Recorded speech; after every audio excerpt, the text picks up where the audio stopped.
Hey, it's Nick, live from the blanket fort once again. And as always, I want to preface this by saying that I might smoke on camera. Here's a bag of tobacco. One of a few people that does actually smoke tobacco out of a pipe. So there we go. And so I think it's been a day or two maybe since I did a vlog. And I've been thinking a little bit. Oh, and I also have to say thank you to, oh, who was it? Let me look real quick at my comments. Gotta say thank you to Catastrophe, who I think is one of the first people on this specific profile. I've had it happen before that said that they wish that I die. That doesn't happen very often, but I've had it a couple of times in the past. Whatever.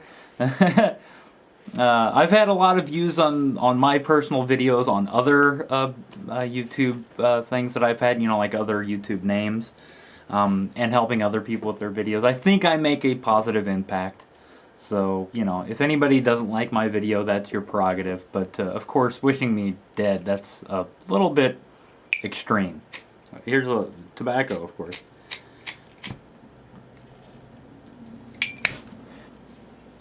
So, some people have wondered about the blanket fort, why I have the blanket fort, and I think I've stated before that I'm a little bit into conserving energy, and that's what this vlog here today is about conserving energy. But first, I'll have to say why I conserve energy.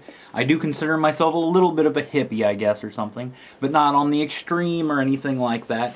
What I mostly conserve energy for is because, as some of you may know, I'm a cinematographer, a filmmaker. And as such, my income, while I'm not dying over here, I don't make a lot of money. And any money that I do have, I'd rather put towards equipment and art and books, you know, just put it forth towards doing things of a creative nature. So I'd rather spend that money on those things than on energy. So I try my best to conserve in some places so that I can put it more towards the things that I really like. And as such, the blanket fort is one, and it's fun. That's one cool thing. It's kind of a cool childlike thing.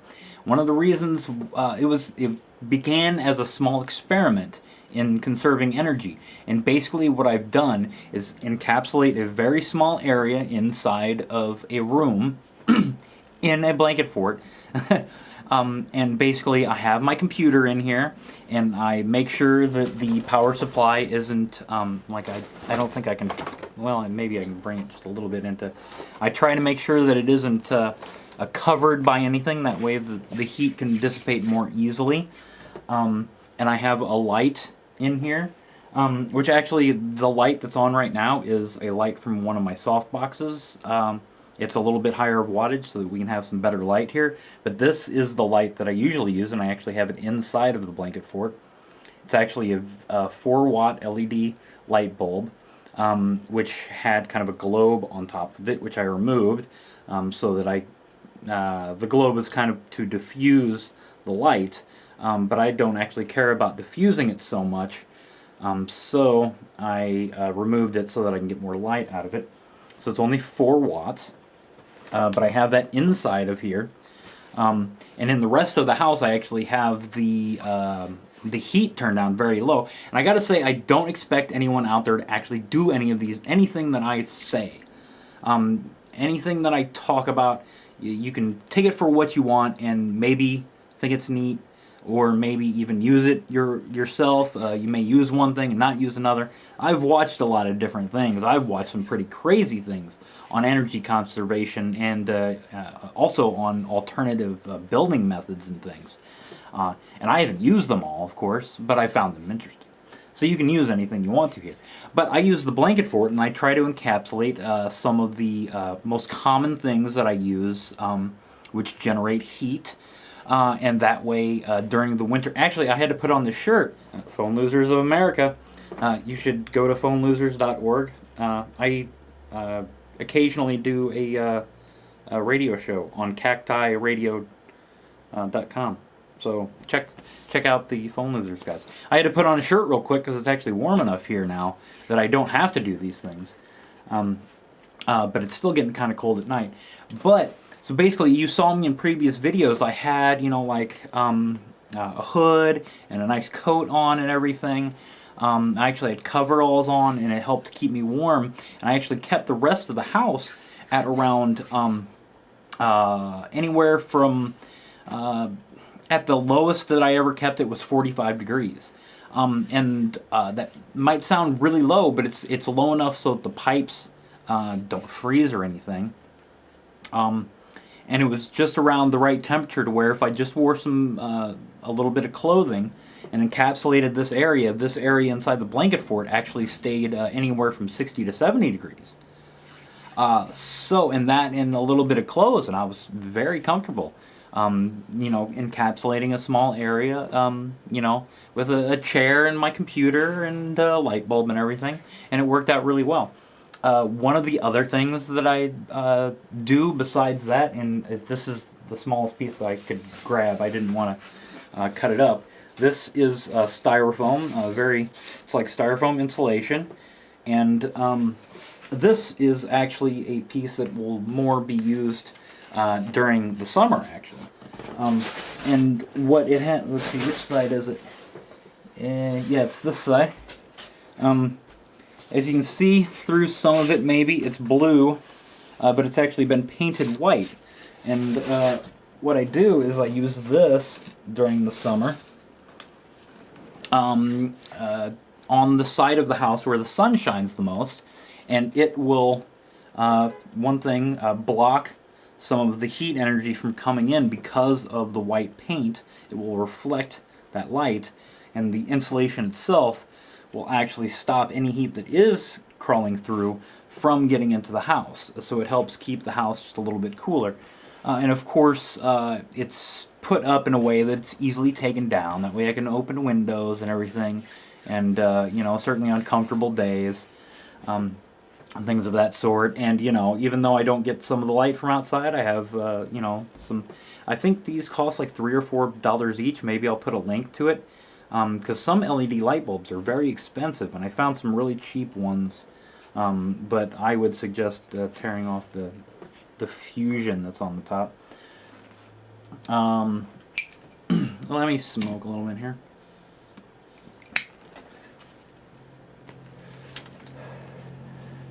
Now, one other way that I conserve energy is, of course, always turning lights off. You know, that's a very intelligent one in and of itself.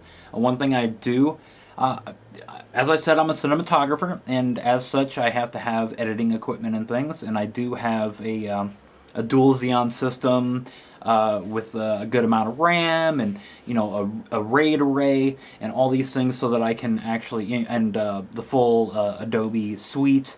But I don't actually run that computer all the time. What I actually use is a laptop, which is right next to me here. I've already, you know, referenced it to try to look up the person's name who wished me dead. So I use a laptop for my main computing, and I actually want to use a Raspberry Pi in the future because it actually uses even less power. Although I'll have to take a hit in screen resolution. My screen is actually really good. I really love the screen. It's actually 1920 by 1200 resolution on a laptop, which is WUXGA+. So I'm able to put a lot of stuff on there. If I actually want to do some quick video editing, I'm able to put a lot of different windows in there and still be able to see good definition on my videos. But that uses a very small amount of power, and then for a lot of tasks, I actually I have a Droid X, and that way I can actually turn off the screen on my laptop, and for one, using Connectify. Sorry about my hair there. Just had to readjust. From using Connectify, I set up a which that's a hotspot creation software, which actually there's a free one out there called Wi-Fi Hotspot Creator that I used for a while, but I wasn't able to use one thing once I wanted to start setting it up, and that was VNC server. So I can also, for tasks that I can't do on my Droid, I actually do on the laptop through VNC server, so I can actually see my computer desktop on my Droid X. And that way I save a lot of energy, because this, of course, doesn't use much power. While the laptop, of course, does, certainly with the screen on. But I use this for a lot of, like watching videos, listening to music, and things of that sort. And this also brings up another thing of not only saving power, but saving money, is finding new uses for odd things. I actually don't have phone service on this Droid X. I looked up, I wanted, first I kind of wanted an MP3 player, and then I said, you know what, I'd really like to watch videos. I'd like to show people some of my films, like trailers to it, if I'm in a meeting or something. And then I said, I'd really like to have one of them touchscreens. And I was like, well, why can't I web browse too? And so I started looking into it and asked a couple of people. And I found out, well, you can just get a smartphone and get one used. And this only cost me like $100 shipped. And I've got everything I ever wanted. It's basically like a small computer. And I don't even have phone service on it. I actually have Skype and that one, Google Voice on there. So I can make calls with it that way whenever I'm near Wi-Fi.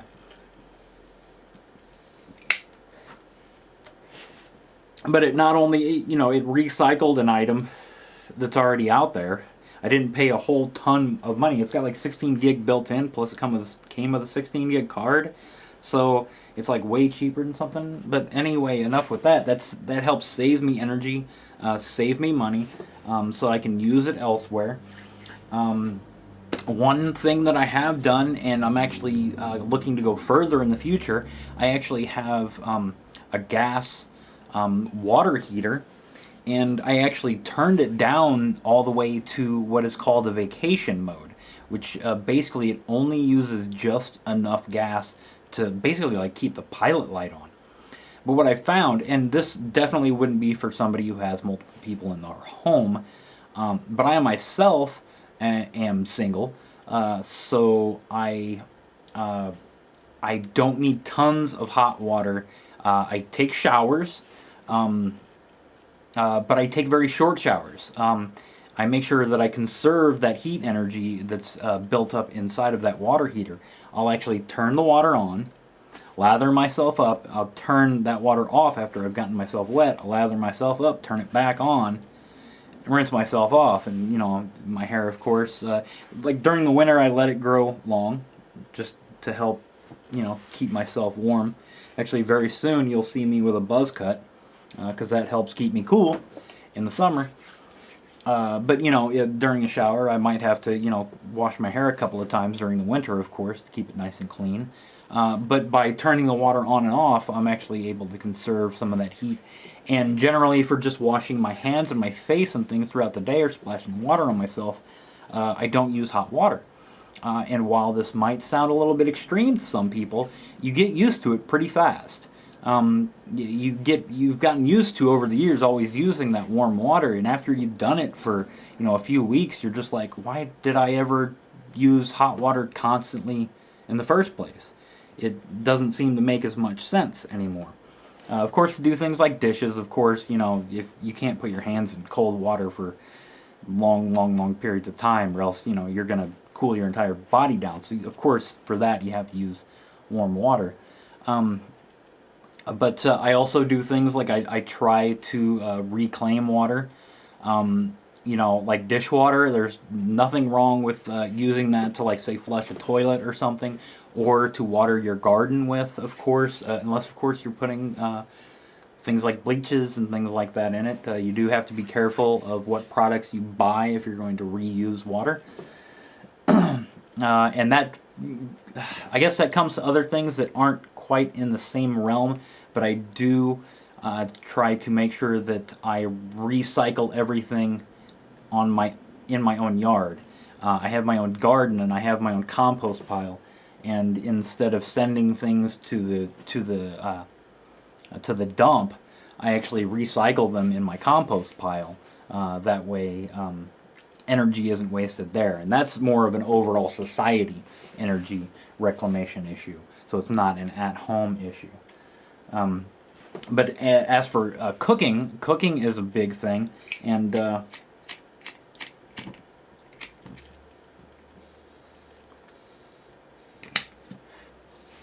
one of the ways that you can save energy cooking,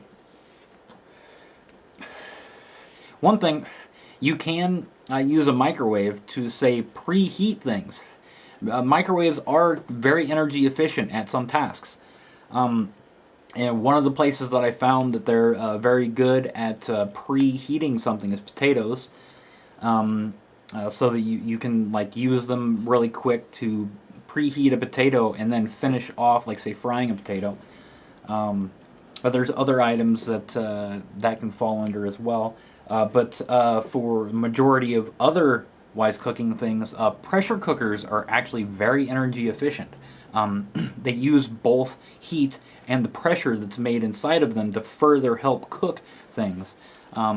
So pressure cookers are actually a very good, efficient way of changing your habits to save a little bit of energy. So, and of course, with turning the heat down in your own home, you want to make sure, of course, that you're wearing socks and things of that sort, because you know the floor can get cold. But as long as you start building up those habits of doing things in a certain way, it becomes natural after a time. Actually, very quickly, it becomes a habit, and you kind of wonder why you weren't doing these things to begin with. Nowadays, I will say my electricity and my gas are both on the same bill. And whenever I first moved into my house, I own this house here, no mortgage or anything. So the only bills that I have are my electricity and my taxes, or my power and my taxes. And whenever I first moved here, I think my first power bill, even though I was trying to be semi-efficient, was around $150 to $160. And I kind of sat there and went, why is it so high? Oh, my water and sewer is another bill, of course. And of course, I try to conserve on water, like I said, in the shower and such. And if I'm washing my hands, I get them wet, then I lather up, then I rinse them off. You know, instead of running that constantly, you're just wasting and wasting water. You can go further steps too. I know that some people out there even go to the point of creating.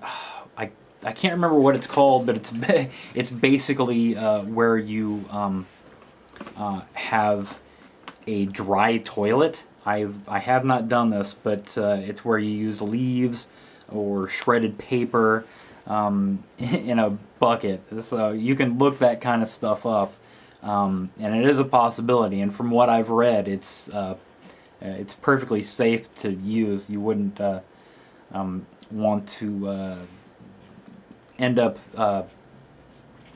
having the final place where you put that material be in a food garden or anything. But evidently there are some people that use it to recycle human waste. But I know that's a little bit odd for some people, and I don't do that myself. But, you know, it's something that people have done actually for thousands of years. So that's an option. For saving water, of course, because it doesn't use water at all. You know, you're basically using a bucket, and you have like a ventilation tube that goes to the outside to get rid of any odors. But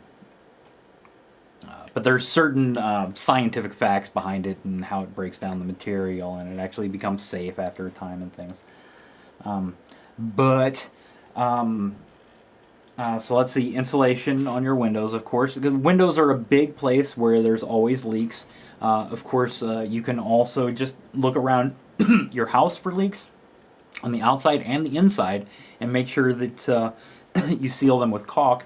But at the same time, you do have to make sure that a house has proper ventilation through it. But just spots that are just leaking air in random spots was, of course, not part of a proper ventilation system. Those are places that should be blocked off with caulk and things. So windows are a big place. Of course, lots of people put plastic over them. I go the extra step of actually insulating them at times. Depending on weather, I'll take that out so that I can have a nice breeze into the house. Doors are an amazingly horrible place. They're very often very drafty, and certainly at the base of doors. And if, like my front door, I actually have a cover for the bottom of the door to make sure that no cold air gets through. And of course you can also use insulation around them, but I've found that because of the fact that you constantly use doors, that insulation can break down very fast. So it's always good to keep an eye on things like that, and perhaps use a cover at the base of the door. Gosh, this is going long, isn't it? 21 minutes. I've been talking and talking. So let's see. Yeah, computers are a big place where you can save energy by using a laptop. Making sure that it has a good power scheme so that it can shut off when you're not using it, and the screen shuts off whenever you're not using it. And if you're using it at certain times and certain light levels, you can of course turn down the brightness on the screen using energy efficient bulbs like an LED bulb. I think this one only cost me $3 or $4. I'll probably put a link to that, although it might end up being, because I got it on eBay, so depending on when you view it, it might end up being a dead link or something. But if anybody just asks me at any time and says the link is dead, I'll give you a new link. Encapsulating a small area and putting some of your things that are energy hogs like a computer inside of an area, and that'll keep that small area warm, which is the reason for the blanket fort, and then keeping the rest of the house cool, and then wearing socks and shoes and perhaps some better clothing like a sweater or something to keep yourself a little bit warm so that you can turn the rest of the house temperature down. Saving on water by not constantly running it while you're showering or washing your hands and things like that. And saving on energy heat-wise by doing the same thing with the water, and by turning down that temperature very far down. And that can be a combination of things. And I myself, I'm actually looking to switch to wood. I actually have a wood stove and a wood water heater that I'm looking to install, but I actually have a central chimney here, but I have to buy a chimney liner for safety reasons. So that is a future project for me. And that way I can actually turn off my gas, because at the moment I actually pay more just to have my gas service available than I actually use in gas. I actually only use $1 or so, but the actual access fee is like $15 or $20. So that's a big reason why I'm looking to switch.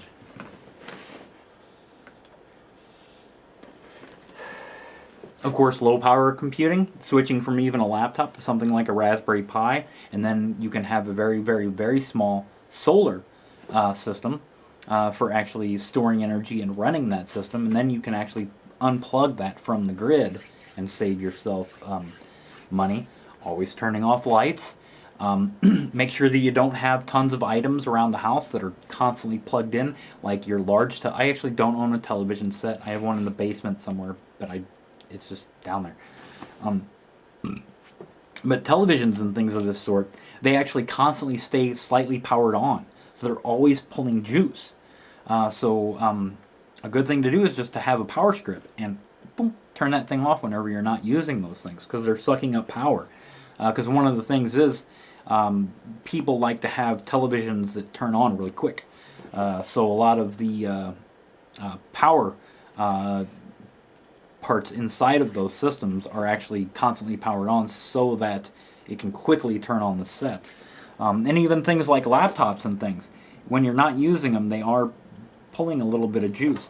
So any item in your house, if you just put a power strip on it and turn that thing off whenever you're not using it, that's a very good thing to do. You know, even if it has like a clock on it or something, who cares? Why not just get a clock that takes some batteries, you know, and put it on the wall? I have a wall clock, and that serves me perfectly fine. You know, instead of having, you know, pulling 10 watts of power just so that I can look at the clock. You know, who cares about that? Cooking, pressure cook. Try to pressure cook. Maybe do a slight bit of pre-cooking inside of a microwave. And I'm sure that there are other things, of course, that I could think of. Of course, I try to garden myself. I recycle in my own home by composting. I try to buy things that I can more easily compost and try to reduce the amount of, like, say, plastics and things that I have to recycle. And actually, the amount of trash that I generate now that I'm more conscious of it is so small that I actually don't have trash service here. Almost everything goes to my compost, and the small amount of trash that I generate, I just take somewhere else and put it in somebody's dumpster. I suppose that's probably bad, but it's such a small amount that it doesn't constitute me really needing to have full trash service. You know, you see some people with three large bags of trash outside every week. I would probably generate one of those every, like, month and a half. So it's like, it's just not even worth it to pay for that much trash service whenever I don't generate that much trash. Of course, with computers, use a small computer. Maybe set up so that you're sharing your internet over a Wi-Fi so that you can use it. And at the same time, maybe set up a VNC server so that you can see your desktop of your computer and actually use the computer through it. But of course, that doesn't work as well for some things because it is laggy. But for some things, it does work. So that, of course, is an option. Yeah, that's probably about all. And of course, switching to wood is a good way. Wood heat, which I'm trying to do myself. Certainly for the gas, because I heat. Yeah, my heat works on gas, and my water does. So by switching those two, actually my gas bill did go up during the winter the few times that I had to turn on the heat because it does work off the gas. But otherwise, from the water heater, it's very small amounts. So actually, my gas was worth it for that access fee during the winter. But if I can switch to wood, I won't have to do those things as often, and I'll start encapsulating. You know, I'll keep this. This is probably going to be gone, but I might keep it up just because I found it interesting to say, you know, I'm live from the blanket fort. But pretty soon I'm going to be looking to certainly switch my water over to being wood heated, and definitely do some small amount of cooking. And then I'll probably go from there and find out if that's going to be enough to heat the entire home from wood. And I myself, of course, as a lot of people do, want to switch to solar. It seems a really good thing to do. And one place that you can go for very cheap solar is sunelec.com. They actually have like non-GL listed panels, which reduces the price by tons. But the disadvantage is you can't grid tie these.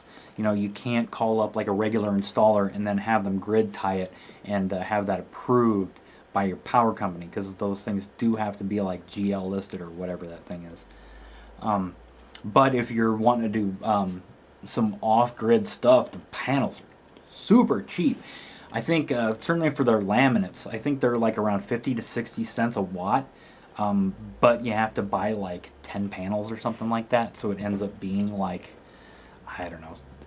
But I think you can like put together like a huge solar energy system from them, and of course that's a lot of money. But like $5,000-$6,000, you can get like you can basically be running your house off of that stuff as long as you're energy conscious. So that's a big thing. And I myself, I live in a very windy, flat area. So I actually am at the moment trying to build a very small windmill to put on the roof. So that may be an option for some people, but I'm talking small. I'm not talking big Dutch thing. You know, it's like the engine's like this big. The front things like that, and so far the blade structure is only like this big on it. So it's not like some huge thing like some people would think of with windmills. Um, but it might be enough to generate a little bit of power. And there's other options like hooking up bicycles and things to generators to generate a little bit of power. Certainly with like a Raspberry Pi type item. If you get a screen that only pulls like 10 watts and the Raspberry Pi that only pulls like 3.5, you can easily generate that much power with a bike at a very low speed. And actually, if you say did your daily exercise on a bike and hooked up to a small generator and a battery system, a Raspberry Pi type system, if you did like an hour's worth of exercise on a bike, you could probably basically run that computer all day off of that energy, that exercise that you did. So that's definitely a big option, is, you know, instead of using that energy on, like, say, buying a gym membership and then, like, I don't know, just like pedaling for nothing and actually paying for it in a place like that. You know, actually generating power. That's a big cool option. Yes. So, oh, and during the winter, during the day, if the temperature gets high enough, because it does sometimes, I pull with a fan heat from my attic into my home to actually warm the house up to further save on heating. I've done that a number of times, and actually during the winter, I have it go one way. I have pull it into the house, but of course I turn it off if it's too cold. And during the summer, I push all that air from inside the house up and out away from me. And I actually try to pull. Uh, I try to pull air from lower areas, but, and here's a big thing, you got to be careful that you don't have like a musty basement, a really wet basement, because then it'll just feel like weird in your house if you're pulling from the wrong area. Okay, I've had to cut there because it started to get full. I know this has been going like way long, so I'm gonna try to like go through some of the stuff really quick at the end here that I think you could do. One thing, if you drink beer or soda, save those cans, and you can actually find videos on YouTube to stack those together, drill through them, and actually paint them black and encapsulate them in a wood panel with a clear front, and then put them on the outside of the house, and that can actually generate heat. You push air through it and bring that into the house, and that can heat your home. One other thing you can also do is get some kind of tubing and paint it black and put it outside somewhere in the sun and pass water through it, and that can heat your water. And of course, solar cooking is an option. I have a few Fresnel lenses that I'm looking. I actually have already framed one, and you can get these out of large old projection screen TVs. And I've actually melted an entire stack of pennies with these things. They are powerful. You can try to cook with those. You can also look up things on solar cookers that are just wooden boxes with a black container in them that you put food in. And then you can put like panels on the outside of it to kind of concentrate the heat into there to cook with. So there's quite a number of ways that you can go about these things. And of course you can look up, there's probably tons of videos on these individual things that have way more information than I've given here. So just look into it a little bit and you'll find tons and tons of videos out there on all of these different things. And one thing that I'm interested in is in steam power. I love steam. And I've actually had a running steam engine made out of a weed whacker, a 2-stroke weed whacker, and that was a lot of fun. I only barely got it working, and I've kind of like dropped that project for a while, but that's something I want to try to do again in the future. But let's go ahead and end this before my thing gets full again, and before this gets so insanely long that it's just horribly ridiculous. So, in the words of my favorite YouTube musical artist, the ukulele, push the button.